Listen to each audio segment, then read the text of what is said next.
አሁን ስንናገራቸው ቀልድ ይመስላሉ። የሰው ህይወት ጠፍቶ ያውቃል በዚህ ምክንያት።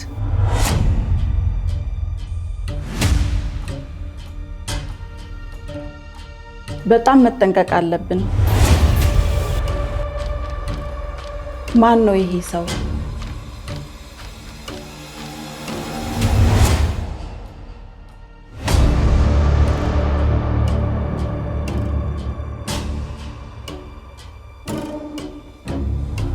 በሶሻል ሚዲያ የማይሆን ፎቶ ላላዩት ሰው ለማያውቁት ሰው ቪዲዮ ልከው ራሳቸውን ያጠፉ እህቶች አሉ። ከ30 በላይ የሆኑ ሴቶችን አታሏል በዚህ መንገድ ማለት ነው። ያስጨነቃትን ነገር ሁሉ እያስተካከለላት ነው የምታየው። ያ ሁሉ ጥቃት ከደረሰባቸው በኋላ ለማገገም ብዙ ጊዜ ይፈጅባቸዋል። ለመዝናናት፣ ለማይሆን ነገር፣ ከንቱ ነገር ለማድረግ በመቅናት በመታለል የሚጠፋ ጊዜ ሴት ልጅ ሊኖራት አይገባም።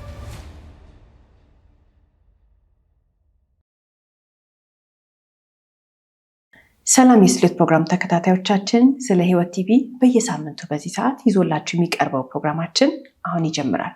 ስለ ህይወት ፍርድ የተሰጠባቸውን እውነተኛ ወንጀል ታሪኮችን ለእናንተ ለተመልካቾች በድራማ መልክ እያቀናበርን ይዘን የምንቀርበው ፕሮግራም ይሆናል። የዛሬውን ፕሮግራም ይዘንላችሁ የቀረብነው እኔ ብስራት ገመቹና ቃል ኪዳን ታደሰ አንድ ላይ በመሆን ነው። እስከ ፕሮግራማችን ፍጻሜ ድረስ አብራችሁን ቆዩ። ይህች ሴት ፖሊስ ፊት ቀርባ የተነገራት ነገር ለማንም ሰው አስደንጋጭ ነው። ትላንት ማታ ከምሽቱ 1 ሰዓት ላይ በፖስታ ያደረሽው ዕቃ የተቀበለሽ የ14 ዓመት ታዳጊ ልጅ ከሌላ 17 ዓመት ወጣት ጋር በአንድ ላይ ሞቱ ተባለች። ፖስታው ውስጥ ምን ተከቶ ወስዳ እንዳቀበለቻቸው አታውቅም። ምክንያቱም ሰጪው ፍቅረኛዋ ነው፣ አቀባይ ራሷ ነች። ፍቅረኛዋ በሞተረኛ የላከላትን የታሸገ ፖስታ ከፍታ ሳታይ የ42 ደቂቃ የታክሲ መንገድ ከተጓዘች በኋላ ወስዳ የሰጠችው ለዚች ታዳጊ ሲሆን በፍጹም በፖስታው ውስጥ ያለውን ጉድ አላወቀችም። ይህች ወጣት ሊዲያ ትባላለች። 33 ዓመቷ ነው። የሞተችው የ14 ዓመት ወጣት ደግሞ ዳናዊት ትባላለች። ታዲያ ሊዲያ የምትናገረው ነገር ግራ ያጋባል። ልታገባ ጥቂት ወራት እንደቀራት ፍቅረኛዋ ዮናስ በቅርቡ ከጋና እንደሚመጣና እሱ የላከውን ዕቃ ወስዳ ለዳናዊት እንደሰጠች ዘና ብላ ትናገራለች። ነገር ግን አንድ ሊዲያ ያላወቀችው ነገር የ14 ዓመቷ ዳናዊት እና የ17 ዓመቱ የአጎቷ ልጅ ፖስታውን ከፍተው አውጥተው የተጠቀሙት አደንዛዥ እጽ መጠኑን ከፍ ብሎ በነጋታው ጠዋት ሞተው መገኘታቸው ሲሆን ሊዲያ የምትናገረው ጋና ስላለው ፍቅረኛዋ ሲሆን ግራ የሚያጋባውን ግን በሞቱ ልጆቹ ህይወት ተጠያቂ እንደሆነች አለመረዳቷ ነው።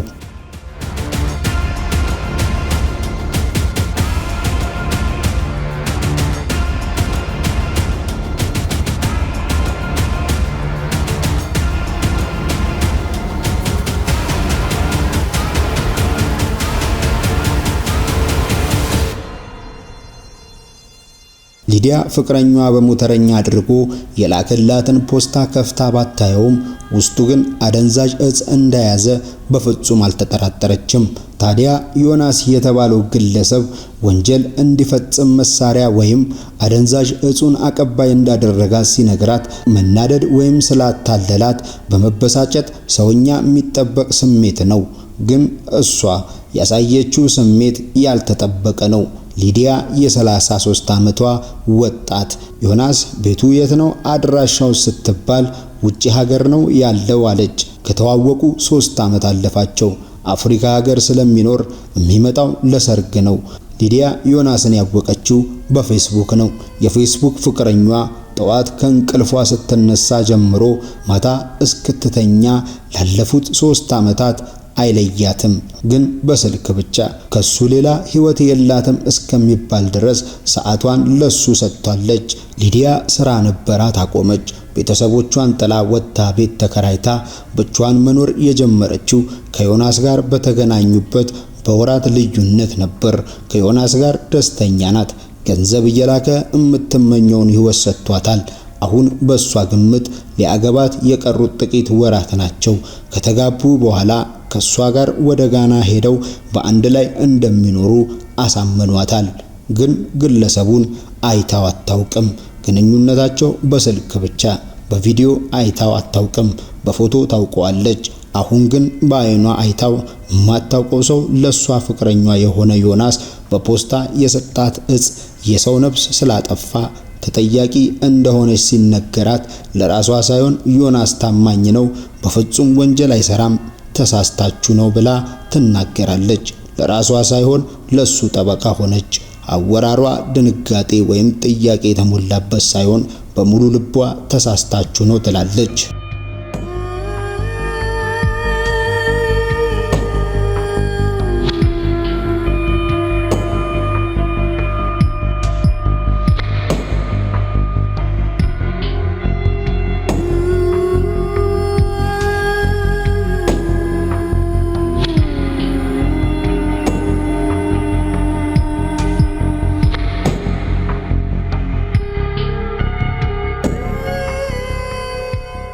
ሊዲያ ያላወቀችው ግን ተጠርጣሪ ሆና ከፍቅረኛዋ የተጠረጠረችበትን ወንጀል ጥፋተኛ ሆና ከተገኘች ቀሪ ዘመኗን በማረሚያ ቤት እንደምትገኝ ነው። ግን ማክሰኞ ቀን ጥቅምት 23 የት ነበርሽ ተባለች። ሳትዋሽ ተናገረች። ሞተረኛ ቤቷ መጥቶ የሰጣትን ፖስታ ተቀብላ ቀጥላ ፍቅረኛዋ ዮናስ ከሚኖርበት ሀገር ጋና ደውሎ የምታደርስበት ቦታ ነገራት። በታክሲ ከተጓዘች በኋላ ደውላ ደርሻለሁ ስትላቸው ወጥተው ተቀብለዋት ቀጥሎ ያለፈውን ሰዓታት አልገመተችም።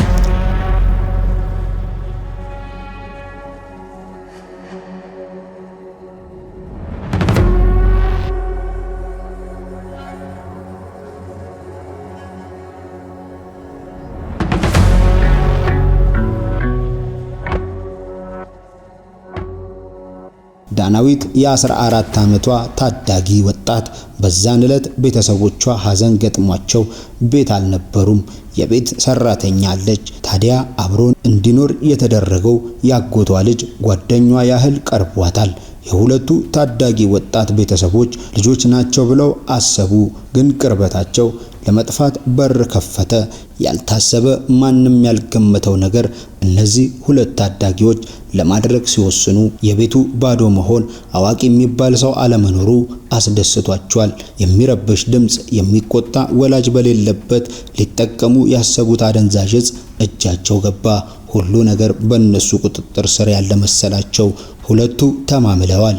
ለማንም ላይናገሩ ቃል ገብተዋል። ተማምለው በፍጹም አደጋ ይፈጠራል ብለው አላሰቡም። መጀመሪያ ነፃነታቸውን አጣጣሙ። አንዳች አደጋ የሚያስከትል ነገር አላዩም።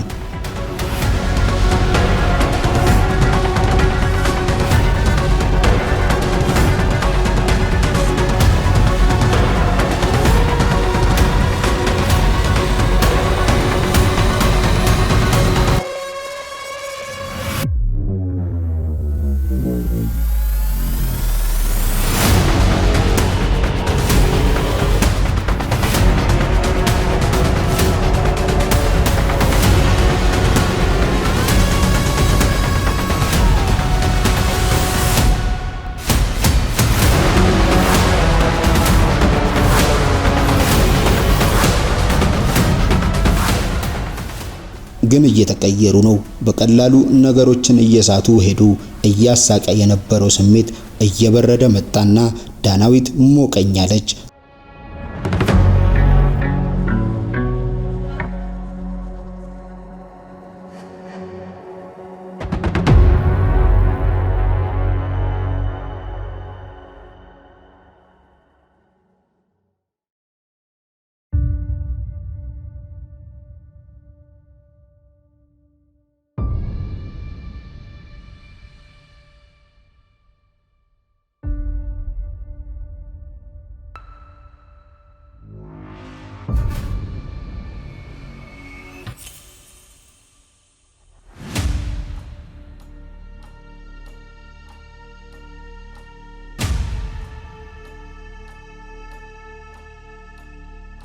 ትንፋሿ ቀዘቀዘ። መተንፈስ አቃታት። ያጎቷ ልጅ ሊረዳት ሞከረ። በፍጹም ሁለቱም ያላሰቡትና ያልጠረጠሩት ነገር ስለሆነ ዳናዊት ደገፍ ብላ እሱ እያወራ ጥቂት ደቂቃዎች አለፉ። ከዛ ግን ወሬዋ እየቀነሰ ሲመጣ ደህና ነሽ አላት። ማውራት አቃታት፣ መመለስ አልቻለችም። እየቀለደች መሰለው፣ ችላ አላት። ከዛ ግን ሰውነቷን አንቀሳቀሰችው፣ ግን ራሷን መቆጣጠር እንዳቃታት ገባው። ትንፋሿ የለም። ያኔ ደነገጠ፣ ግራ ተጋባ። ዳናይት የለችም። ራሱን መቆጣጠር እስኪያቅተው ጮኸ። ድንጋጤው ያስፈራል። የተፈጠረውን ነገር ሊያስተካክል የሚችል ነገር ግን የለም። ከልክ በላይ የወሰደችውን አደንዛዥ እጽ ሕይወቷን በዛች ቀን አሳጣት።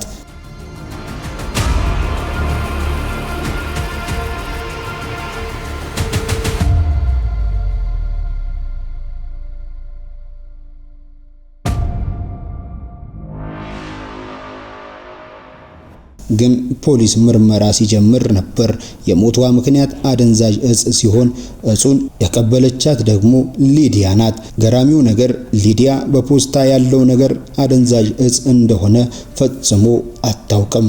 ዛሬ ግን ግዴታዋን እውነቱን ተቀብላለች። የሰጣት ሞተረኛ ቢሆንም የላከላት ዮናስ ግን አፍሪካ ውስጥ በሚገኝ ጋና ቢሆንም እንዴት ተዋወቁ ግን ትልቁ ጥያቄ ነው። ዮናስ በአይኑ ያላያት ፍቅረኛዋ ካወቃት ቀን ጀምሮ የገንዘብ ችግሯን ከመፍታት ባለፈ በውድ ስጦታና በጥሩ የፍቅር ቃላት እየተንከባከበ በአጭር ጊዜ ታማኝ ፍቅረኛዋ መሆኑን አሳይቷታል። በእርግጥ የተዋወቁት በፌስቡክ ቢሆንም ለመግባባትና ለመቀራረብ ጊዜ አልወሰደባቸውም። ብዙዎቻችን እንግዲህ የምንረዳው የሚዋሽ ሰው ያስታውቃል ብለን እናስባለን። በተለይ ደግሞ በዚህ በፌስቡክ ሶሻል ሚዲያዎች እና ቲክቶክ ምናምን ያሉ የሶሻል ሚዲያ መገናኛ ወይም ደግሞ የምንጠቀምባቸው በዛ ላይ እንግዲህ ብዙ ሰዎች ያው ሲዋሹ ምናምን አንዳንድ ነገር ምልክት ልናይ እንችላለን፣ የምንረዳው ወይ እናውቃለን ብለን የምናስበው። ከዛ ውጭ ደግሞ ለየት ያለ ቴክኒክ የሚጠቀሙ አሉ። እንዳያስታውቅባቸው ሰውን ለማጥመድ ለየት አድርገው ወይም ደግሞ ተአማኝነት እንዲኖራቸው የሚያደርጉት ጥበብ አለ። እነዛን ሰዎች አታላዮች የምንላቸውን መለየት አንችልም አንዳንድ ጊዜ በትክክል። ምክንያቱም ማን ለይበት ምክንያት ደግሞ ለምሳሌ ዛሬ ባልታሪካችን በፍጹም አያስቸኩላትም። ረጋ ብሎ ጊዜ ወስዶ ነው የሚያወራት። አዳማጭ ነው ሰውየው። ከዛ በተጨማሪ ደግሞ እንድትጠራጠር የሚያደርጓት ነገሮችን በፍጹም አያደርግም። እንደውም ቃል ነው የሚገባላት። ይሄን አደርግልሻለሁ፣ እንደዚህ በስራ ረዳሻለሁ፣ በዚህ መንገድ አስኬድሻለሁ። እሷ በህይወቷ የቸገራት ያስጨነቃትን ነገር ሁሉ እያስተካከለላት ነው የምታየው። ለምን ብላ ትጠራጠረዋለች? ሰው እኮ የሚጠራጠረው የሆነ ነገር ሊወሰድበት ካለ ወይ ደግሞ የሚከፋው ከሆነ ነው። እሷ ግን እየተደሰተች ነው። ችግሮቿ የተቃለሉላት ነው። ስለዚህ በፍጹም ልትጠራጠር አትችልም። አልተጠራጠረችም። ፖሊስ አሁን የተረዳው እውነት ሊዲያ መታለሏን ቢሆንም ግን ሊዲያ ባቀበለቻት ህገወጥ የተዘዋወረ አደንዛዥ እጽ የዚህች ታዳጊ ወጣት ነፍስ ጠፍቷልና ተጠያቂ ናት። ሌላኛው ተጠያቂ ዮናስ ግን ማን ነው? የትስ ነው ያለው? ፖሊስ የሚመልሰው ጥያቄ ሲሆን ምርመራ ተጠናክሮ ሲቀጥል ግን ዮናስ አደገኛ እጽ አዘዋዋሪ መሆኑ ተረጋገጠ።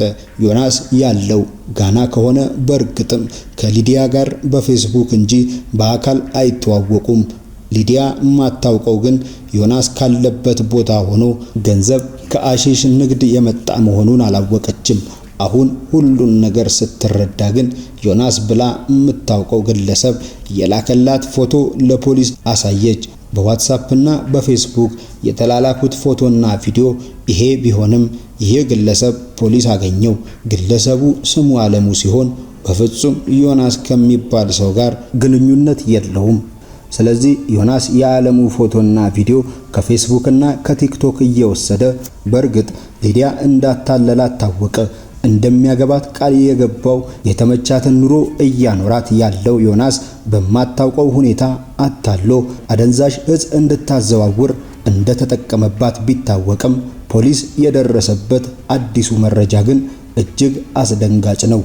ፖሊስ እንግዲህ የደረሰበት እንደዚህ አይነት ተግባር የፈጸመባቸውና ያታለላቸው ሴቶች ከ30 በላይ እንደሆኑ ነው እንግዲህ የዛሬዋ ባለታሪካችን ብቻ አይደለችም።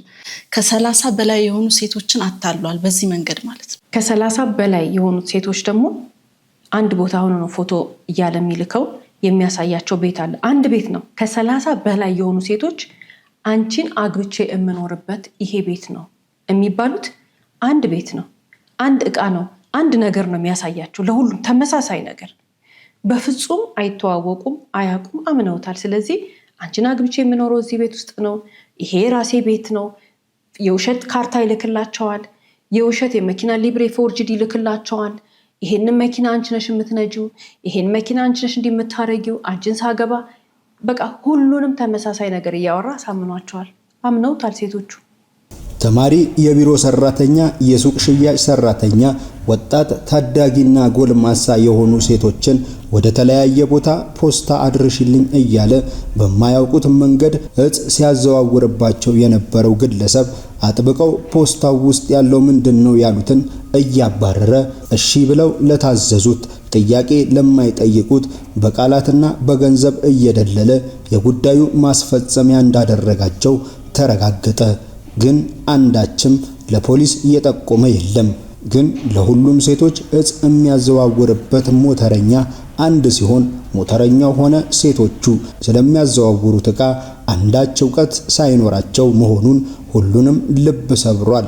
ፖሊስ አሁን ከሟቿ ቤተሰቦች የሚቀርብለት ጥያቄ መልስ ለመስጠትና ፍትህ ለማስፈን ዮናስን ለማግኘት እየሰራ ቢሆንም ለዳናዊት ግን እጽ መጠቀም ማን አስተማራት ብሎ ሲጠየቅ ሩቅ ሳይሆን መልሷ አጠገቧ ነው።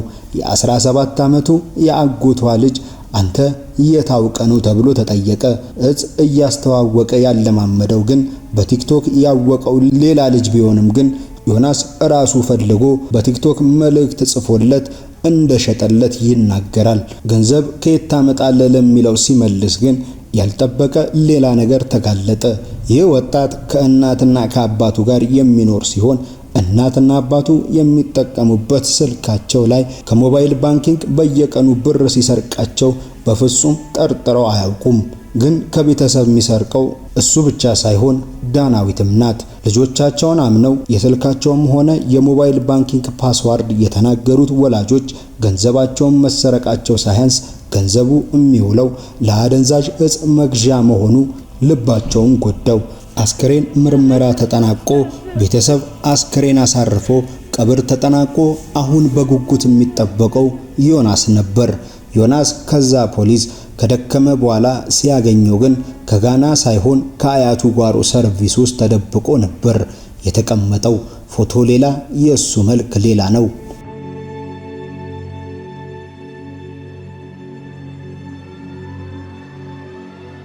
እንግዲህ በጣም የሚያስደነግጥ ነገር የሆነባት የዛሬ ባለታሪካችን ሊዲያ ማንነቱን ስታውቅ ነው። ማንነቱ ሲነገራት በጣም ደነገጠች። አጠገቧ ያለ ሰው፣ የሰፈሯ ሰው፣ በእድሜ ቢበልጣትም ስታድግ የምታውቀው ሰው፣ የሚያውቃት ሰው ማንነቷን፣ እናት አባቷን ታውቃለች፣ እናት አባቱን ታውቃለች፣ ይተዋወቃሉና ለዚህ ነው ማንነቱን ስታውቅ በጣም የደነገጠችው። እንደ ወንድም የምታምነው ሰው ነው። የዮናስ እውነተኛ ስሙ ናትናኤል በቀለ ሲሆን ዮናስ ብሎ ለራሱ ስም ሰጥቶ በአያቱ ጓሮ ተደብቆ በስልክ ሴቶችን እያታለለ እጽ ሲያዘዋውር ተገኝቶ በሕግ ቁጥጥር ስር ከዋለ በኋላ ምርመራ ተጠናቆ ፋይል ተደራጅቶ ለአቃቤ ሕግ ተሰጠ። አቃቤ ሕግ ክስ ሲመሰርት ግን ግለሰቡ ብቻ ሳይሆን ተባባሪ ተብለው ሊዲያን ጨምሮ ሞተረኛው እንዲሁም እጃቸው ያለበት ሁሉ ቅጣታቸውን በሕግ ፊት ተቀበሉ። ታዲያ ሊዲያና ዮናስ ግን በዳናዊት ነፍስ መጥፋት ጭምር ተጠያቂ ሆነዋል። እንግዲህ ከዛሬ ባለታሪኮቻችን መለስ ብለን የምናነሳቸው ብዙ የሚገራርሙ ሐሳቦች አሉ። ከነዛም እንግዲህ መካከል አንደኛው ምንድነው? ብዙ ሰዎች አሁን ባለንበት ሰዓት በስተዋል እንደዚህ አይነት ነገር የሚሰሩ ሰዎችን የሚያታልሉ። ምንድነው የሚያደርጉት? ምንድነው ፍላጎቷ ወይም ደግሞ ፍላጎቱ የሚለውን ነው መጀመሪያ የሚያጠኑት። ምክንያቱም አታክ ለማድረግ ወይም ደግሞ ያንን ሰው ለመጠቀም ራሳቸውን አድቫንቴጅ ለመውሰድ መንገዳቸውን ለማመቻቸት ነው። እንግዲህ ፍላጎቷ ምንድነው ነው መጀመሪያ። የባል ፍላጎት ነው ያላት? ውጪ የመሄድ ፍላጎት ነው ያላት? የምን ፍላጎት ነው? የሀብት ነው ፍላጎቷ ብለው ካጣሩ በኋላ ነው እንግዲህ ያንን መስመራቸውን የሚያስተካክሉትና ቁጭ ብለው እንግዲህ እነሱ መጥፎ ሀሳባቸውን ያሰቡትን ሀሳብ እንደዚህ እናረጋለን ብለው ያሉትን ነገር ከዛ ወደ ተግባር የሚሄዱት በምንድነው ይሄን የሚያደርጉት? በፌስቡክ አሁን እንግዲህ ብዙ ሰዎች በሚጠቀሙበት በቲክቶክ እንዲሁም በኢንስታግራም ብዙ የማህበራዊ ገጾች አሉ። ሰዎች ኮኔክት የሚያደርጉበት እርስ በርስ ያሉበትን ነገር ሼር የሚያደርጉበት ፋሚሊዎች የጠፉትን ፋሚሊዎች ወይ ደግሞ አብረው የተማሩትን ልጆች የሚያገኙበት ምናምን ነው። እነሱ መልካም ነገር የሚያደርጉበት ነገር ሊሆን ይችላል። ግን በዚህ መንገድ ደግሞ በመሃል ብዙ ሰዎች እንግዲህ እንደዛሬ ባለ ታሪካችን የቅርባችንም ሆነው ሊሆን ይችላል እንደዚህ የሚያጠቁ። በተለይ ደግሞ የቅርብ ሲሆን ደግሞ በጣም ከባድ ነው። ምክንያቱም ሁሉ ነገራችንን ያውቃሉ፣ ምን እንደምንፈልግ ያውቃሉ። ከዛ በተጨማሪ ትንሽ ነው የሚቀራቸው፣ ትንሽ ማናገር ነው። ከሚያውቁት ነገር ውጪ ስለ ግል ሀሳባችን ስለ ግል ሚስጥራችን ማወቅ ይጀምራሉ።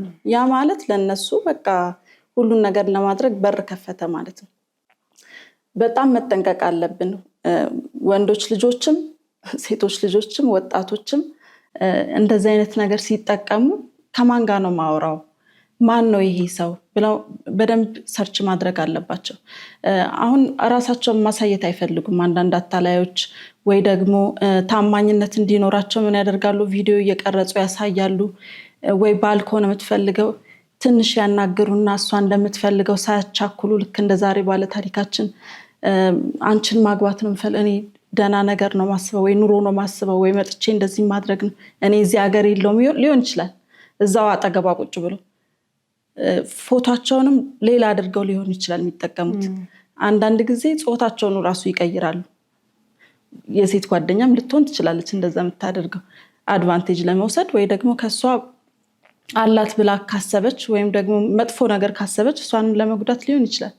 ብዙ ታሪክ አለ ማወቅ ያለብንና ይሄ ትልቅ ትምህርት ይሆነናል። ይሄ ትልቅ ለሁሉም ሰው ትልቅ መረጃ ይሆናል ብዬ አስባለሁ። መጠንቀቅ አለባቸው። ማን ነው ይሄ ሰው የሚያዋራኝ ሰው? ቪዲዮ አልከፍትም ብሎ ኦንላይን በደንብ ካላዋራት ማቆም ነው ያለባት። ምንድነው ሌላ ቻንስ አትሞክርም? ሌላ የግድ እኮ መሆን የለበትም። ውጪ ስላለ ውጪ መሄድ ስለምትፈልግ ብቻ እዛ ሰው ላይ ስታክ ማድረግ የለባትም። እሄዳለሁ ብላ አስባ እሷ ብዙ ነገር ሉዝ ልታረግ ትችላለች። አንዳንድ ሰዎች ይሄን አዘጋጅቼልሻለሁ ወይ ደግሞ ፓክ ያደረጉትን ሁሉ ያሳያሉ። ይሄን ሻንጣ አዘጋጅ። ብዙ ሴቶች በዚህ ተሸውደዋል። የቅርብ የምናውቃቸው ጓደኞቻችን ይሄን ሳያውቁ ተሸውደዋል። ስለዚህ ማያውቁ ሰዎች ይሄን እንዲያውቁ ነው ያሳያሉ። በቃ ይሄው ሪንግ ማረግልሽ ከዛ ልልክልሽ ነው። ስለዚህ ምን አርጊ? የሚላክበትን ብር ብቻ ላኪ። ከዛ እሷ እንደመነሻ ከ10ም ከ20ም ከ30ም ጀምሮ ትልካለች። አንዳንድ ሴቶች አሉ ወይም ደግሞ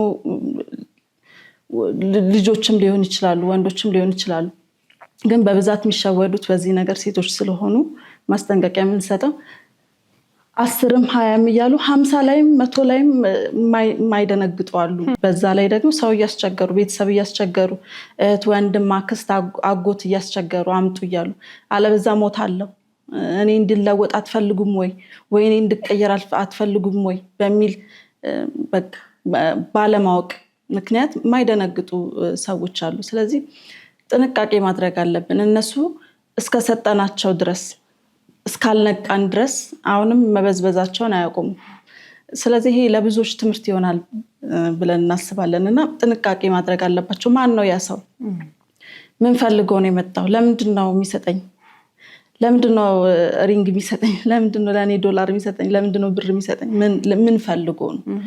መጀመሪያ ያንን ማሰብ። አጠገብሽ ያለው ወንድምሽ እህትሽ እንኳን የምታደርግልሽ ስለምትወድሽ ነው። አንዳንድ ጊዜ ደግሞ የሆነች ነገር አድርጊልኝ ምናምን ብላ እኮ ልጠይቅሽ ትችላለች።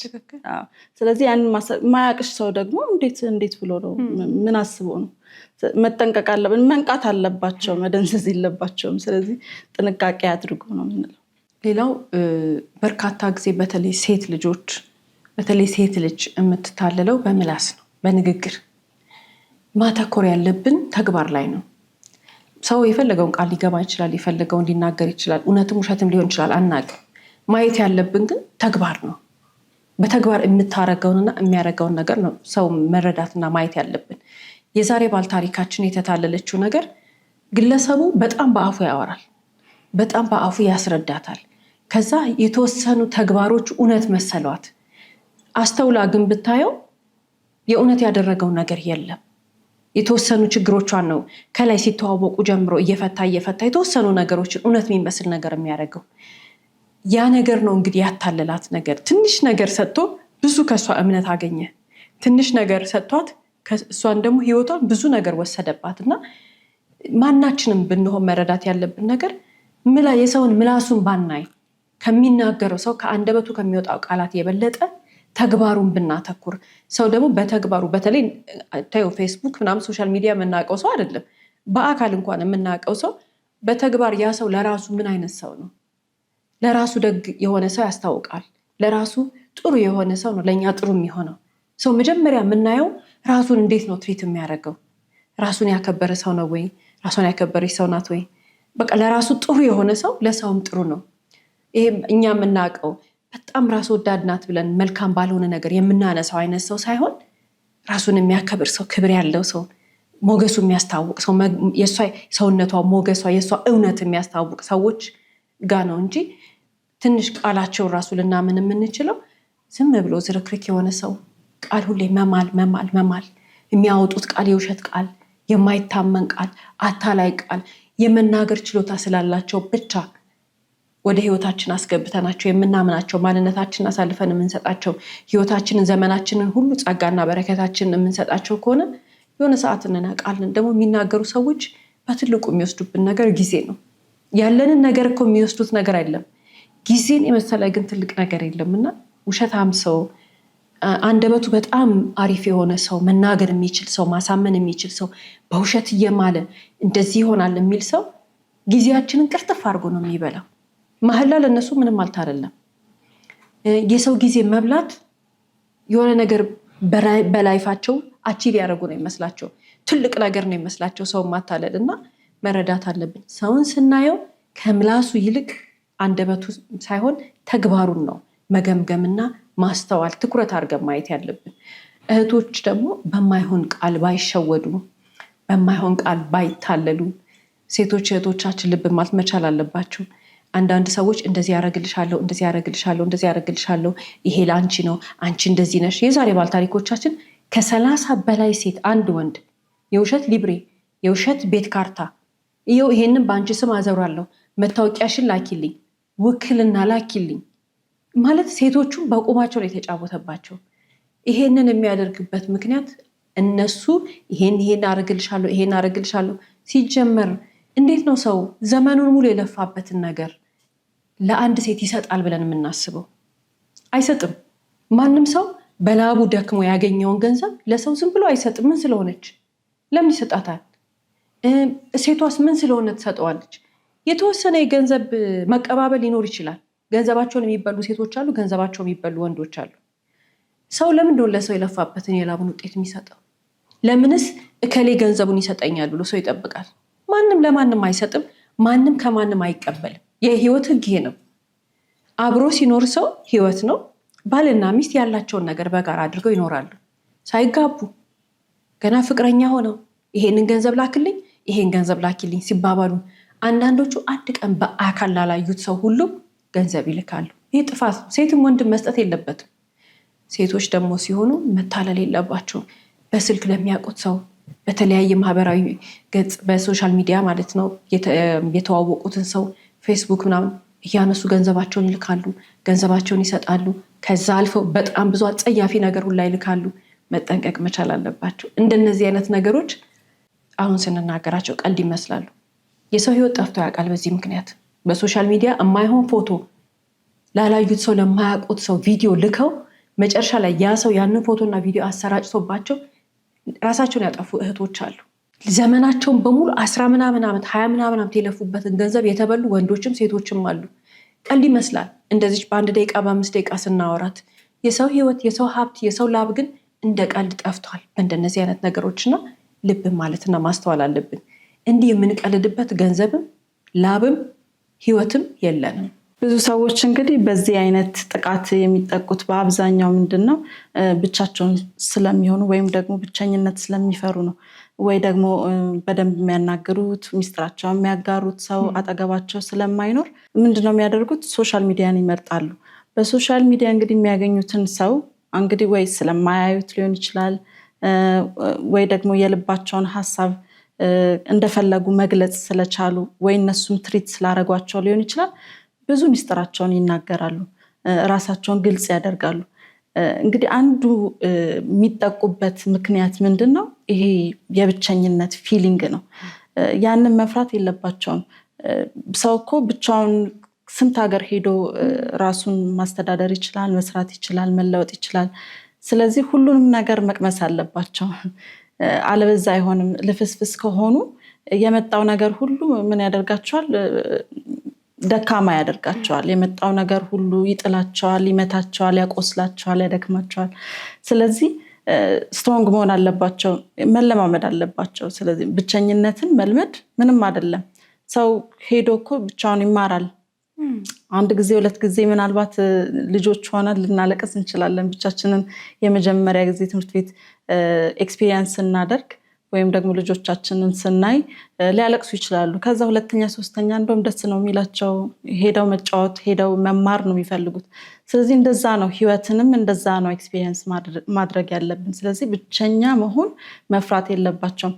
አጉል ከሰው ጋር ለመቀላቀል ወይ ደግሞ ሰው ይረዳኛል፣ ሰው ያደምጠኛል፣ ያግዘኛል ብለው ማይሆን ሰው ላይ ከመውደቅ፣ በተለይ ደግሞ ማያዩት ወይም ደግሞ ያላመኑት ወይም ማያውቁት ሰው ላይ ሁሉን ነገር ክፍት አድርጎ ናና አጥቀኝ ማለት በጣም ከባድ ነው። ስለዚህ መጠንቀቅ አለብን። ከማን ጋር ነው ሁላችን፣ ከማን ጋር ነው ሚስጥራችን የምናጋራው፣ ከማን ጋር ነው ስለራሳችን የምናወራው? ያ ሁሉ ያወራ ነው እንግዲህ ከማመን የመጣ ነው። በተለይ ደግሞ የፍቅር ግንኙነት ሲሆን እንደዚህ ትሪት ሲያደርጉ ምናምን ሴቶች በጣም ይደክማሉ፣ በብዛት ይደክማሉ። ምክንያቱም ደካማ ጎናቸው ምንድነው? መደመጥ፣ ከዛ ደግሞ የሆነ እነሱ የሚሰማቸውን ነገር ወይም ደግሞ እነሱ የሚፈልጉትን ነገር ብቻ መናገር ሊሆን ይችላል። እንደ ሰው ባህሪ የተለያየ የሚያደክመው ነገር ወይም ደግሞ እንዲጠቃ የሚያደርገው በር የሚከፍት ነገር ሊኖር ይችላል። ስለዚህ መፍራት የለባቸውም፣ ብቸኛ መሆን መፍራት የለባቸውም። ከዛ ለመውጣት ብለው ሶሻል ሚዲያ ላይ ጊዜያቸውን ማጥፋት የለባቸውም። ሌላ ጥቃት ይደርስባቸዋል። ሌላ ደግሞ እንደገና ለአታክ ለሚያደርጉ ክፉ ሰዎች በራቸውን ይከፍታሉ። ከዛ በኋላ እንግዲህ ያ ሁሉ ጥቃት ከደረሰባቸው በኋላ ለማገገም ብዙ ጊዜ ይፈጅባቸዋል። እንደገና ደግሞ ራሳቸውን ሰብስበው ለመቆም ብዙ ይፈጅባቸዋል። ተጠቅቶ እንደገና ራስን ማከም ይሻላል ወይስ መጀመሪያ መጠንቀቅ ይሻላል? መጀመሪያ መጠንቀቅ ይሻላል። ስለዚህ መፍራት የለባቸውም። ብቸኛ መሆን የዓለም መጨረሻ አይደለም። ብቸኛ መሆን እንደውም ስትሮንግ መሆን ነው። የወደፊት ፕላናቸውን የወደፊት ሀሳባቸውን የማሳኪያ ሞመንት ሊሆን ይችላል። ያ የተሰጣቸው ብርቅ ውድ ጊዜ ሊሆን ይችላል። ስለዚህ ያንን ይጠቀሙበት። ሌላው እዚህ ታሪክ ላይ የተመለከትነው ትልቁ ነገር አሁንም በየቤታቸው ብዙ ሴቶች የደረሰባቸው ነገር ነው። እዚህ ታሪክ ላይ ከ30 በላይ ሴቶች ናቸው። ግን በየቤቱ በጣም በርካታ ሴቶች አሉ ብለን ነው የምናምነው። ደግሞም አሉ።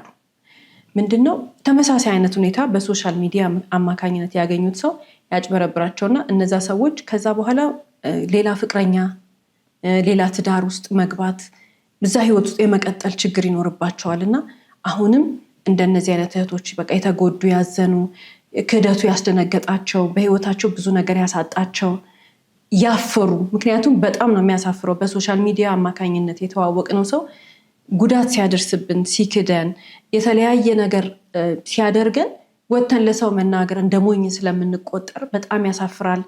በጣም ልናፍር እንችላለን። በጣም ልንሸማቀቅ እንችላለን። ወጥተን ለፖሊስ መናገር፣ ለህግ አካላት ማሳወቅ፣ ጠበቃ ይዘን ሄደን መክሰስ ልንፈራ እንችላለን። ይሄ የሰውኛ ባህሪ ነው። መደንገጥ የለባቸውም። በተለይ ሴቶች እህቶቻችን እንደነዚህ አይነት ነገር ሲገጥማቸው ይሄ ሁላችንም ብንሆን ልንሳሳት የምንችለው ነገር ነው። ሁላችንም ብንሆን በዚህ መንገድ ውስጥ ልንሄድ ስለምንችል አንፈር። በቃ አንድ ጊዜ ተመረንበት ከሄድን በኋላ አይምሮአችን እምቢ ካለ፣ አይምሮአችን ፍርሃት ከተሰማው፣ አይምሮአችን ለመራመድ የሚያቅተው ከሆነ ደግሞ የስነ ልቦና የምክር አገልግሎት መውሰድ መቻል አለብን። እንዳሹ ብቸኝነት ብዙ ነገር እንደዚህ አይነት ነገር ውስጥ ሊያስገባ ይችላል። ማናቀውን ሰው ልናምን እንችላለን። ማናቀውን ሰው ጥያቄ ሳንጠይቅ ዘው አድርገን ህይወታችን ውስጥ ልናስገባ እንችላለን። ይሄ ሰውኛ ስህተት ነው። በቃ ሰው ስለሆነን የምንሳሳተው ነገር ነው። ብቸኝነት የሚሆን ሌላ ምክንያት በዚህ ነገር ውስጥ ካለፍን ግን ለራሳችን መጀመሪያ ይቅርታ አድርገን የስነ ልቦና የምክር አገልግሎት አግኝተን ይቺ የተበላሸችዋን ጊዜ እድሜ የተወሰደችብንን ነገር ከገባበት እስከወጣበት ጊዜ ድረስ ያለችዋን እጥፍ አድርገን ጥለናት የድሮ ማንነታችንና አዲሱ ማንነታችንን አገናኝተን ህይወታችንን መቀጠል ነው። ሴቶች እህቶቻችን ሌላው መታለል የሌለባቸው ነገር እዚህ ታሪክ ላይ የተመለከትነው ሁሉንም ሴቶች ፎቶ ይልክላቸዋል። እዚህ ቦታ ወስድሻለሁ በቪዲዮ እየቀረጸ ራሱ አይደለም ሌላ ሰው የቀረጸውን ከሌላ ቦታ ከፌስቡክ ከሌላ ቦታ እያመጣ እዚህ ቦታ ወስድሻለሁ፣ እዚህ ቦታ አዝናናሻለሁ። በጣም እንታለላለን ሴቶች በመዝናናት። መዝናናት ያጓጓናል። ሶሻል ሚዲያ ላይ የተለያዩ ሴቶች እየተዝናኑ ቆንጆ ልብስ እየለበሱ ቆንጆ ቦታ ሆነው ውድ ቦታ ሆነው የሚነሱትን ፎቶ እያየን ወይኔ ታድላ፣ አዎ ታድላ፣ አያገባንም። ታድላ ብለን ከማለፍ ውጭ ምንም ማድረግ የለብንም። በዚህ ይህንን በማየት ውስጣችን እኛም በመመኘት ግን ከዛ ምን እንሆናለን? የማያስፈልግ ቦታ ልንወድቅ እንችላለን። ልብ ማለት መቻል አለብን። መዝናናት የህፃን ስራ ነው። በየቀኑ መጫወት። መዝናናት እኮ ማለት ትርጉሙን ለራሳችን መረዳት አለብን። ጨዋታ ነው አይደል? መዝናናት ማለት ከሰው ጋር ሆነን እናወራለን፣ የተለያየ ቦታ ሄደን ቀን ይሁን ማታ እንዝናናለን። ዞሮ ዞሮ ጨዋታ ነው። ጨዋታ ደግሞ የልጅ ነው። ልጆች ናቸው ሁልጊዜ ጨዋታ ጨዋታ ጨዋታ የሚያስቡት። እኛ ትልቅ ስለሆንን 18 ዓመት ስላለፈን ኃላፊነት ስላለብን ጨዋታ በጭንቅላታችን ደጋግሞ አይመጣም። የሴት ልጅ ሰዓት በተለይ ውድ ነው። 24 ሰዓታችን አይበቃንም ለኛ። ብዙም እንማርበት ብዙም እንሰራበት ሰዓት ነው። እንዴት ሰው 18 ዓመት ካለፈው በኋላ እንደው ይሁን እሺ የተወሰነ እድሜ ልጅነት ሊሆን ይችላል። ሁልጊዜ ጨዋታ ሁልጊዜ መዝናናት ካሰብን ተሸውደናል። በምድር ላይ እንደ መዝናናት የሚሰለች ነገር ደግሞ የለም። በጣም ነው የሚሰለቸው።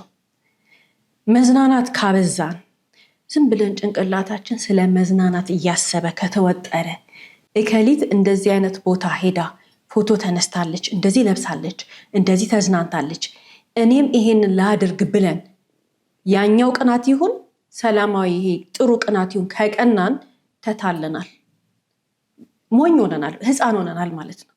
ሰው በግድ ነው መዝናናት ያለበት። በቃ ና ተብሎ ተወስዶ በቃ አንቺ ስራ በዛሽ ስራ በዛ ምናምን ተብሎ ነው መዝናናት ያለበት እንጂ እንዴት አስቦ አቅዶ መዝናናት አለብኝ እንዲህ ማድረግ አለብኝ የህፃን ስራ ነው መዝናናት። እኛ 24 ሰዓት አይበቃንም። ለመዝናናት ብለን ጊዜያችንን ስለ መዝናናት እያሰብን ራሱ ማጥፋት የለብንም። በጣም ብዙ ነገር ማድረግ እንችላለን።